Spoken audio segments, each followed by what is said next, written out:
YouTube کے تمام دوستوں کو میری طرف سے السلام علیکم۔ ہمارے چینل کو لائک کرنے کا، سبسکرائب کرنے کا بہت بہت شکریہ۔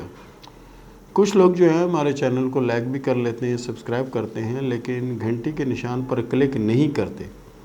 گھنٹی کے نشان پر کلک ضرور کریں تاکہ ہماری نئے سے نئی ویڈیو، نیا سے نیا انفارمیشن آپ تک پہنچتا رہے۔ اور آج کا جو ہمارا ٹاپک ہے وہ ٹاپک ہے کہ نوجوان لڑکے اور نوجوان لڑکیاں کیا سوال پوچھتی ہیں۔ نوجوان لڑکے اور نوجوان لڑکیاں کیا سوال پوچھتی ہیں۔ تو پیارے دوستو، یہ آپ سب لوگوں کے لیے بھی ہے کہ جن کے بچے جنہیں سمجھیں کہ 12 سال، 15 سال، 18 سال کی ایج کے ہیں یا 20 سال کے ہیں، تو یہ ان ماں باپ کے لیے بھی اس سوال کا جواب ہے۔ سب سے پہلے جو لڑکے سوال کرتے ہیں وہ یہ کرتے ہیں جی ہم نے بہت برا کام کیا، بہت یہ کیا، بہت وہ کیا، کیا میں شادی کے قابل ہوں یا نہیں ہوں؟ اور دوسرا سوال یہ کرتے ہیں کہ اگر میں شادی کے قابل ہوں کیا میری اولاد ہوگی یا نہیں ہوگی؟ اسی طرح لڑکیاں کہتی ہیں جی میں شادی کر لوں تو یہ تو نہیں ہوگا کہ میرا شوہر میری جو برائیاں اس کو پتہ لگیں تو مجھے فارغ کر دے گا، یعنی ڈیورس دے دے گا۔ تو پیارے دوستو، اس چیز پر غور کرنے کی ضرورت ہے۔ یہ ایک بہت بڑا ایک میسج ہے، ایک بہت بڑا ایک سبق ہے نوجوان نسل کے لیے اور ان کے ماں باپ کے لیے۔ یہ بہت بڑا ایک میسج ہے۔ میسج یہ ہے کہ اگر آپ دیکھتے ہیں کہ آپ کے بچے کے ہاتھ میں، لڑکے کے ہاتھ میں یہ ابھار بہت زیادہ ابھرا ہوا ہے، یہ ابھار بہت زیادہ ابھرا ہوا ہے، تو ایسے لڑکے یا لڑکی کو آپ جناب دوستانہ ماحول میں گائیڈ کر سکتے ہیں، سمجھا سکتے ہیں کہ بھائی یہ ساری چیزیں جو کچھ ہے کرتے ہیں لوگوں کی مثال دے کر ان کو سمجھائیں کہ فلاں میرا دوست تھا، اس کا لڑکا غلط کام کرتا تھا، یہ کرتا تھا، وہ کرتا تھا، جب اس کی شادی ہوئی تو اس کی اولاد نہیں ہوئی۔ اسی طرح لڑکی کو ان کی ماں سمجھا سکتی ہے کہ دیکھو ہماری بڑی دوست تھی، بڑی خوبصورت تھی، یہ تھی، وہ تھی، لیکن جب شادی ہوئی تو شادی کی رات ہی اس کو طلاق ہو گئی۔ تو وہ بچی ظاہر پوچھے گی طلاق ہوئی کیوں؟ تو پھر ماں بتائے جی وہ غلط کرتی تھی، اس طرح کرتی تھی، اس طرح کرتی تھی۔ یہ بھی ماں باپ کا فرض ہے، یہ ماں باپ کا فرض ہے کہ اپنے بچے سے دوستانہ ماحول میں، اپنی بچی سے دوستانہ ماحول میں ماں اور باپ دونوں اچھے طریقے سے ان کو گائیڈ کر سکتے ہیں، اچھے طریقے سے ان کو سمجھا سکتے ہیں۔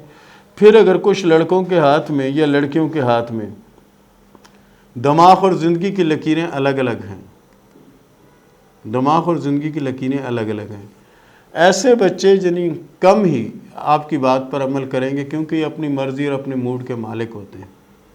تو ان کو بس اسی طرح کی سٹوریاں، اسی طرح کی کہانیاں سنا کر جنہیں راہ راست پہ لایا جا سکتا ہے، ورنہ یہ ہوگا کہ آنے والا وقت جو ہے وہ ہم لوگوں کے لیے بہت زیادہ مشکل ہوگا۔ آنے والا جو وقت ہے بہت زیادہ مشکل ہوگا۔ اور ابھی بھی آپ اگر چلے جائیں، عدالت چلے جائیں تو آپ کو پتہ چلے گا کہ 100 میں سے 60% شادیاں کورٹ میرج ہوتی ہیں، کورٹ میرج شادیاں ہوتی ہیں، 100 میں سے 60% کورٹ میرج ہوتی ہیں، اور 100 میں سے 90 شادیاں ٹوٹ جاتی ہیں، 10 شادیاں چلتی ہیں۔ کچھ یوں ٹوٹتی ہیں کہ اس کے اندر پاور نہیں ہے مردانہ، تو میاں بیوی میں جھگڑا ہوتا ہے۔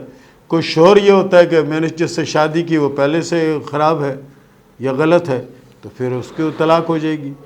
تو اگر ہم اس چیز کو شروع سے ہی کنٹرول میں رکھیں اور اپنے بچوں سے دوستانہ ماحول میں ان کو گائیڈ بھی کرتے رہیں، لوگوں کے واقعات سنا کے ان کو سمجھاتے رہیں، یا ان کے جو بہت زیادہ جنہیں اچھے دوست ہیں ان کے ذریعے ان کو سمجھاتے رہیں، تو یقین کریں کہ ہماری نئی نسل جو نہیں بچ جائے گی، ورنہ نہیں تو ایسی دلدل میں دس جائے گی کہ جہاں پر نہ شادی ہوگی نہ کچھ ہوگا، اور اسی طرح سے سمجھے کہ چوری چکاری اور یہ چیزیں بھی بہت زیادہ ہوں گی۔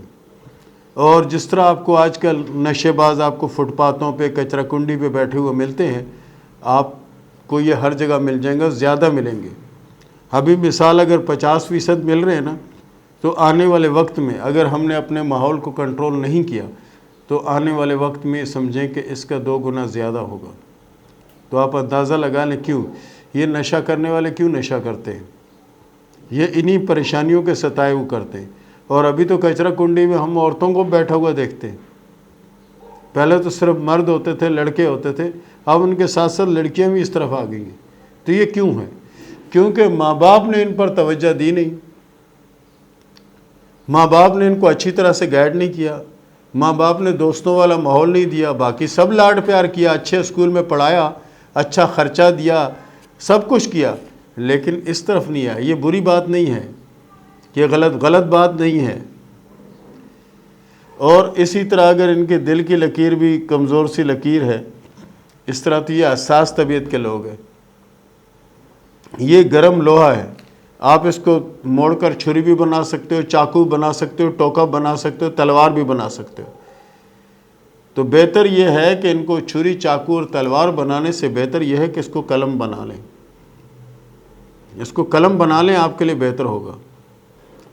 تو پیارے دوستو یہ دیکھ لیں، اگر کسی بچے کے ہاتھ میں اس طرح سے اور کسی کے ہاتھ میں، میں بنا کے بتا رہا ہوں، جگہ کم ہے، اگر یہ دونوں لکیریں ملی ہوئی ہیں تو ایسے بچے جنہیں یہ سمجھیں کہ لاپرواہ قسم کے بچے ہوتے ہیں، غصہ بہت، جذباتی بہت، لڑاکے بہت، اس طرح کے، تو ان کو بھی اچھی تربیت دی جا سکتی ہے اور اچھے ماحول میں رکھا جا سکتا ہے، سب کچھ کیا جا سکتا ہے۔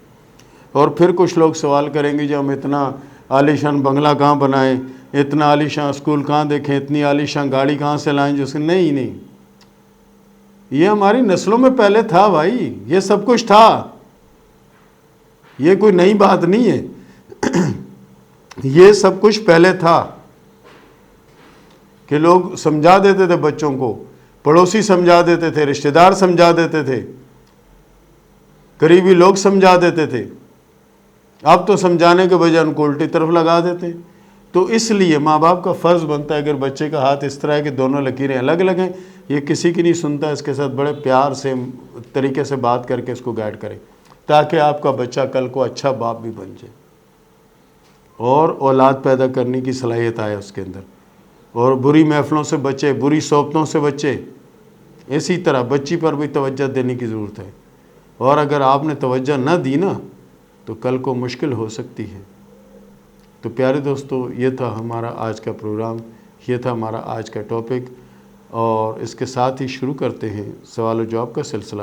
ماجوین انصاری نے سوال کیا کراچی سے کہ میری رنگ فنگر کے نیچے 2 شاخہ لکیریں موجود ہیں، اس کا کیا مطلب ہے؟ رنگ فنگر کے نیچے یعنی 2 شاخہ لکیریں ہونا 2 مختلف شعبوں میں کامیابی ملنے کا امکان ہے، یا 2 مختلف جگہوں میں کامیابی ملنے کا امکان ہے، اور کامیابی کے نیچے 2 فش کے سائن بھی موجود ہیں۔ 2 فش کے سائن سے مراد یہ ہے کہ یہ بہت بڑی کامیابی، ایک کامیابی تو کسی کی دعا سے ہوگی، اور دوسری کامیابی جو ہے نا آپ کی محنت اور آپ کی کوشش سے ہوگی۔ اس کے بعد آپ کے ہاتھ میں جو نا جسے وہی کسی صورت بن رہی ہے، یہ آگے چل کے ٹرائی اینگل بنے گا، فی الوقت یہ مکمل نہیں ہے، مکمل ہونے کے بعد اس کا رزلٹ سامنے آئے گا۔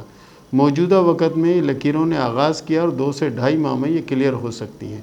تو باقی فش والا جو سائن ہے، یہ اللہ کے حکم سے بہت بڑی کامیابی کی علامت ہے، اور کامیابی کے نیچے جو 2 شاخہ لکیریں ہیں یہ بھی بہت اچھی علامت ہے، اور مشتری کے نیچے، چاند کے ابھار کے نیچے جو 2 لکیریں جو نکل رہی ہیں، یہ لکیریں بھی اچھی علامت ہیں۔ سلا نے سوال کیا سائیوال سے کہ یہ بتائیں کہ میری شادی کب ہوگی؟ آپ کے ہاتھ میں شادی کی لکیر مکمل اور گہری اور کافی لمبی لکیر ہے، اس سے ظاہر یہ ہوتا ہے کہ اسی 2022 کے آخر میں شادی ہونے کے چانس ہیں۔ فہمیدہ نے سوال کیا انڈیا سے کہ میں انجینئر ہوں اور بہت کوشش کر رہی ہوں لیکن جاب نہیں مل رہی، یہ بتائیں کہ مجھے کامیابی کب ملے گی؟ آپ کو کامیابی اسی 2022 میں ملے گی، آنے والے 5ویں اور 6ٹھے مہینے میں حالات بہتر ہونے کے چانس ہیں۔ ارسلان نے سوال کیا ملتان سے کہ یہ بتائیں کہ مجھے روزگار میں کامیابی کب ملے گی؟ ارسلان بھائی، آپ کے لیے جو نیا سال چلا ہے یہ اللہ کے فضل سے بہت بہتر اور بہت اچھا ہے، آپ کوشش کریں، انشاءاللہ العزیز اسی سال میں آپ کو بڑی کامیابی ملے گی اور حالات بھی کافی حد تک بہتر ہوں گے۔ کنزا نور نے سوال کیا اسلام آباد سے کہ یہ بتائیں کہ میرا آؤٹ آف کنٹری سفر کب آئے گا؟ آپ کا سفر 2023 اور 2024 میں آنے کے چانس ہیں، اور سفر کامیاب سفر ہوگا انشاءاللہ۔ صبا نے سوال کیا کراچی سے کہ یہ بتائیں کہ میری شادی کب ہوگی؟ صبا صاحبہ، ہاتھ کی لکیروں کے حساب سے آپ کی شادی 2023 کے 3 اور 4 مہینے میں بننے کے چانس ہیں۔ ARF نے سوال کیا ہے لاہور سے کہ یہ بتائیں کہ میرے ہاتھ میں ایسا کچھ ہے جو دوسرے ہاتھوں میں نہیں ہوتا۔ نہیں، ایسی تو کوئی بات آپ کے ہاتھ میں نہیں ہے۔ بہرحال آپ کے ہاتھ میں جو تھم ہے، انگوٹھا، یہ لمبا ہے اور یہ عموماً ہوتا ہے۔ اس کا مطلب یہ ہوتا ہے کہ ایسے لوگ بڑی اچھی پوسٹ پہ اور بڑی اچھی کامیابی کاروبار کرنے کے مالک ہوتے ہیں۔ اقرا مریم نے سوال کیا فیصل آباد سے کہ کسی کو میں نے ہاتھ دکھایا تھا تو اس نے بتایا کہ تمہارے ہاتھ میں 2 شادی کی لکیریں ہیں، لیکن میں دوسری شادی کرنا نہیں چاہتی، یہ بتائیں کہ میری یہی شادی کامیاب رہے جو موجودہ ہے۔ دیکھیں، ہاتھ کی لکیروں کے حساب سے آپ کے ہاتھ میں شادی کی 2 لکیریں، اور اس کا مطلب ہرگز یہ نہیں ہوتا کہ زبردستی یہ لکیریں آپ سے 2 شادیاں کروا دیں گی۔ اس کا مطلب یہ ہوتا ہے کہ اللہ تعالیٰ نے ایک چانس دیا ہوتا ہے کہ خدا نخواستہ اگر کوئی حادثہ کوئی ایسا معاملہ ہو جاتا ہے تو دوسری شادی کا آپشن موجود ہوتا ہے۔ یہ اس کا ہرگز یہ مطلب نہیں ہے کہ آپ کے ہاتھ میں 2 شادی کی لکیریں ہیں تو 2 شادیاں ہوں گی، اور اس میں پریشان ہونے کی کوئی بات نہیں، آپ کا ہاتھ ماشاءاللہ سے بہت اچھا ہے۔ عشاء نے سوال کیا معلم جبہ سے کہ میں اپنے شوہر کے ساتھ عمرہ کرنا چاہتی ہوں، کیا میں جانے میں کامیاب رہوں گی یا نہیں؟ بالکل، آپ کے ہاتھ میں سفر کی لکیریں موجود ہیں، لیکن اس سفر کو ہو سکتا ہے کہ 2 سے 2.5 سال کا عرصہ لگے۔ سوا نے سوال کیا گوادر سے کہ یہ بتائیں کہ میری شادی نہیں ہو رہی، یہ بتائیں کہ میری شادی کب ہوگی؟ آپ شادی میں جلدی نہ کریں، انشاءاللہ 2023 میں آپ کی شادی ہوگی اور شادی آپ کی کامیاب رہے گی انشاءاللہ۔ اور اس کے ساتھ ہی اجازت دیں، ملتے ہیں اگلے پروگرام میں، تب تک کے لیے اللہ حافظ۔